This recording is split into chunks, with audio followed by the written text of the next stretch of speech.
ओम शांति। ओम शांति। ओम शांति। आज बाप दादा के 25 जून 2023 के अव्यक्त महावाक्य है। रिवाइज डेट है 19 जनवरी 1995। ब्रह्मा बाप के कदम पर कदम रख, आज्ञाकारी और सर्वंस त्यागी बनो। ब्रह्मा बाप के कदम पर कदम रख, आज्ञाकारी और सर्वंस त्यागी बनो। आज बेहद का बाप दादा अपने बेहद के सेवा साथियों को देख रहे हैं। दो प्रकार के साथी हैं, एक है स्नेह संबंध का साथ निभाने वाले और दूसरे हैं स्नेह संबंध और सेवा का साथ निभाने वाले। दोनों प्रकार के साथियों को देख रहे हैं, चाहे विश्व के लास्ट कोने में भी हैं, लेकिन बाप दादा के सामने हैं। बाप दादा और बच्चों का वायदा है कि कहाँ भी रहेंगे, जहाँ भी हैं, लेकिन सदा साथ हैं। ये ब्राह्मण जीवन आदि से अंत तक बाप और बच्चों का अविनाशी साथ है। चाहे बच्चे साकार में हैं और बाप दादा आकार निराकार हैं, लेकिन अलग हैं क्या? नहीं है ना।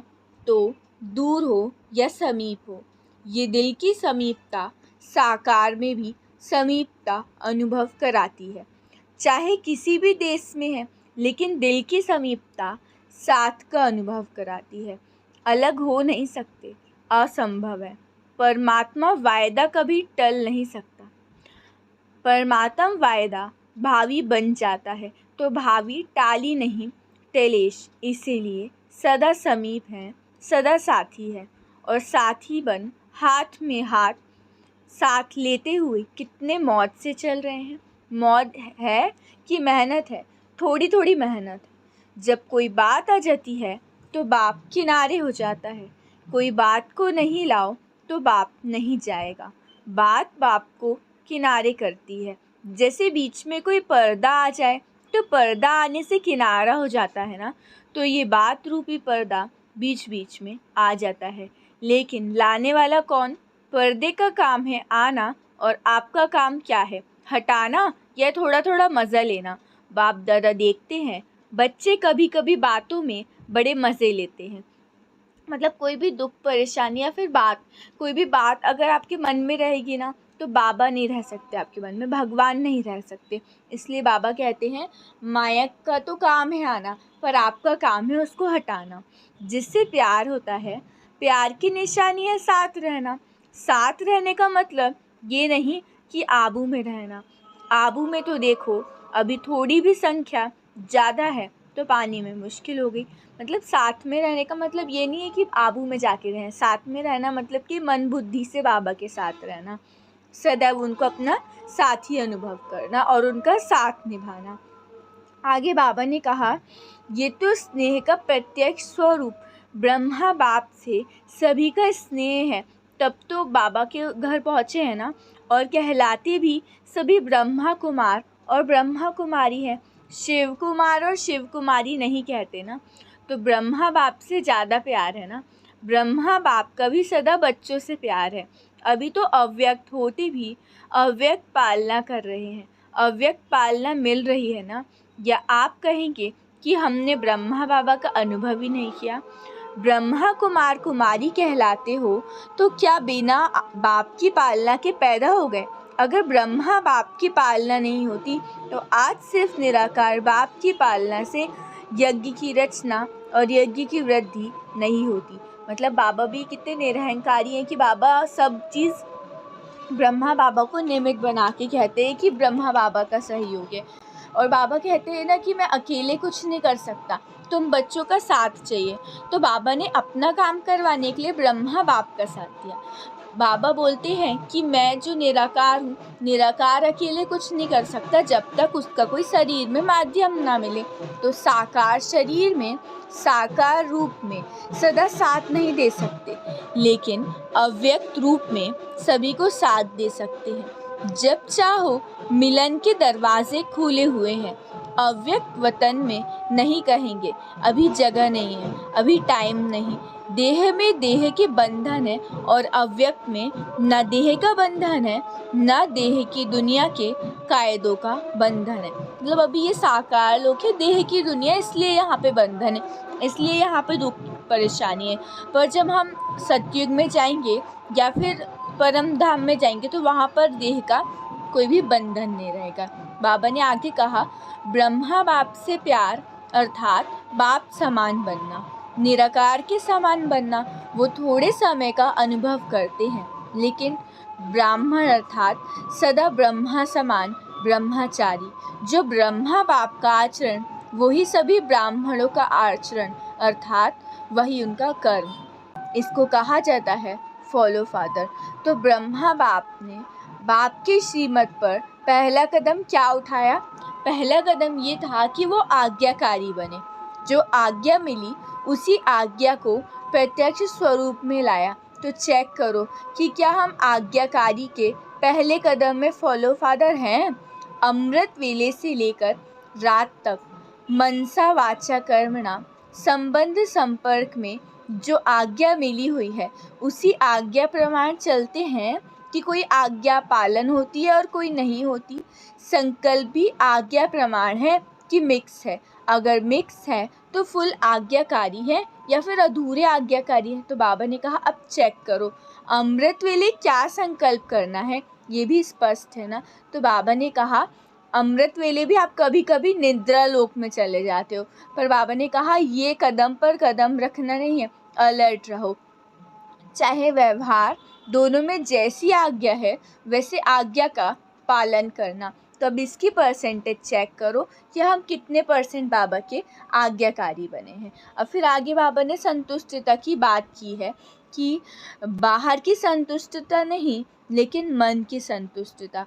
मन की संतुष्टता यथार्थ है वह मियाँ मिट्ठू है। इसकी निशानी अगर यथार्थ रीति से यथार्थ आज्ञाकारी हैं, दुआएं हैं, तो सदा स्वयं सर्व डबल लाइट रहेंगे।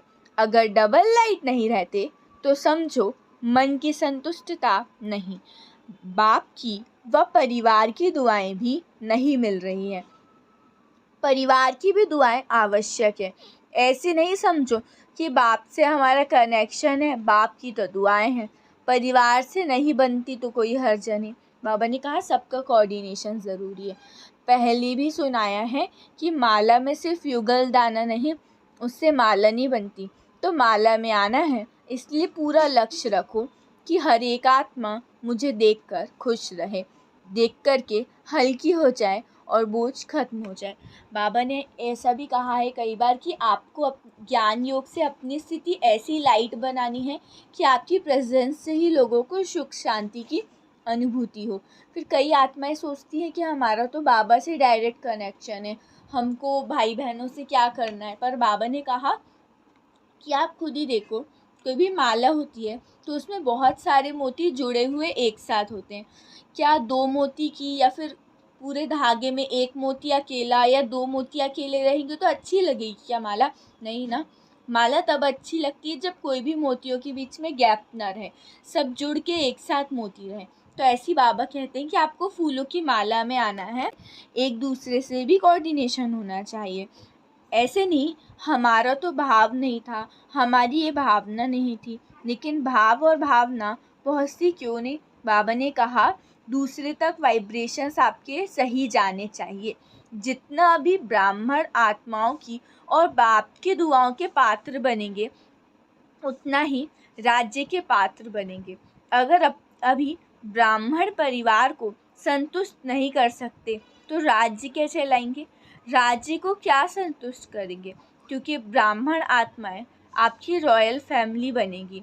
तो जो फैमिली को संतुष्ट नहीं कर सकता वो प्रजा को क्या संतुष्ट करेगा?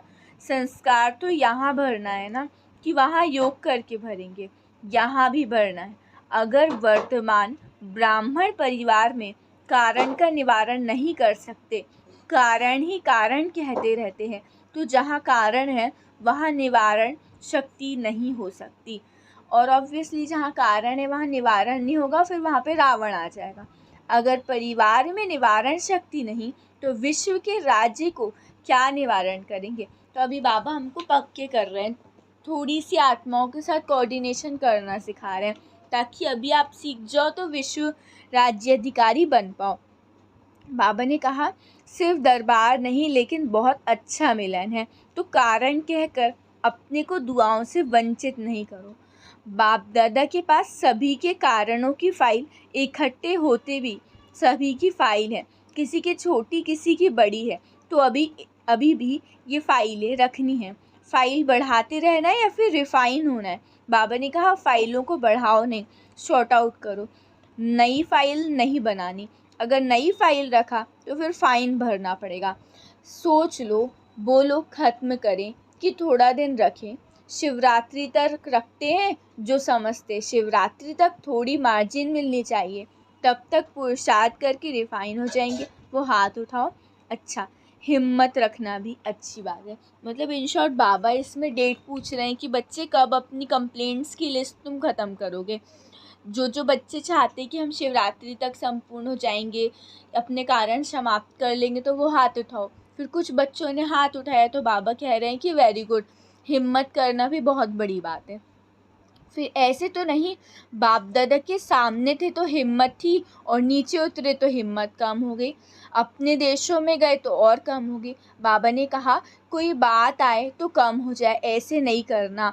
जब भी कोई कारण सामने आए तो कारण के कारण हिम्मत कम होती है और कमजोरी आ जाती है, अपने ऊपर संकोच होता है कि अच्छा नहीं किया, अच्छा नहीं हुआ, फिर पश्चाताप होता है। पर बाबा ने कहा, पश्चाताप वाले राजा नहीं बनेंगे, ये प्रजा का काम है।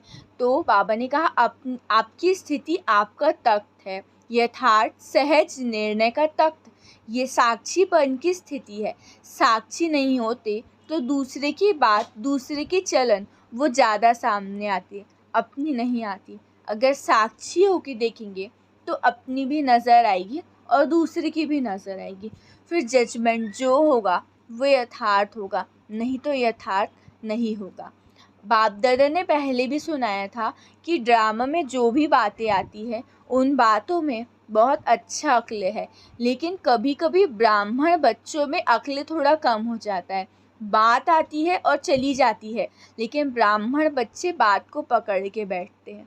को बाबा कितने अच्छे से जानते हैं, बात रुकती नहीं, चली जाती है, लेकिन स्वयं बात को नहीं छोड़ते। तो बातों में अक्ल ज़्यादा हुआ या फिर ब्राह्मणों में? बातें अक्ल वाली हुई ना। कई बच्चे कहते हैं 2 दिन से ये बात चल रही है, 2 घंटे बात चली और 2 घंटे में गवाया कितना, 2 दिन में गवाया कितना। तो अक्ल वाले बनो। अच्छा, अब बाप दादा की याद प्यार सुन लेते हैं। चारों ओर के सर्व बाप दादा के स्नेह को प्रत्यक्ष करने वाले, फॉलो फादर करने वाले श्रेष्ठ आत्माएं, सदा बाप दादा के कदम पर कदम रखने वाले आज्ञाकारी श्रेष्ठ आत्माएं, सदा दृढ़ संकल्प द्वारा ब्रह्मा बाप समान सर्वंश त्यागी विशेष आत्माएं, सदा सपूत बन हर समय सबूत देने वाले सुपात्र आत्माओं को बाप दादा का याद प्यार और नमस्ते। अब कहो, हम रूहानी बच्चों की रूहानी बाप दादा को याद प्यार, गुड मॉर्निंग और नमस्ते नमस्ते नमस्ते। शुक्रिया बाबा, शुक्रिया।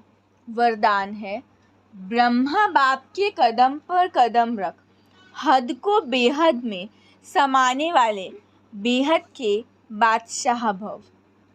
ब्रह्मा बाप के कदम पर कदम रख, हद को बेहद में समाने वाले बेहद के बादशाह भव।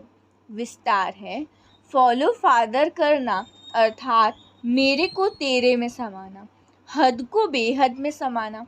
अभी इस कदम पर कदम रखने की आवश्यकता है।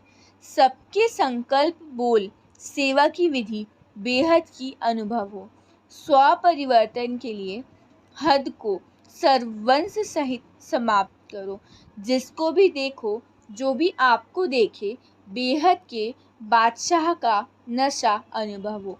सेवा भी हो, सेंटर्स भी हो, लेकिन हद का नाम निशान ना हो, तब विश्व के राज्य का तख्त प्राप्त होगा। स्लोगन है, अपने ख्यालात आलीशान बना लो, तो छोटी छोटी बातों में टाइम वेस्ट नहीं जाएगा। अपने ख्यालात आलीशान बना लो तो छोटी छोटी बातों में टाइम वेस्ट नहीं जाएगा। अच्छा, ओम शांति, ओम शांति, ओम शांति।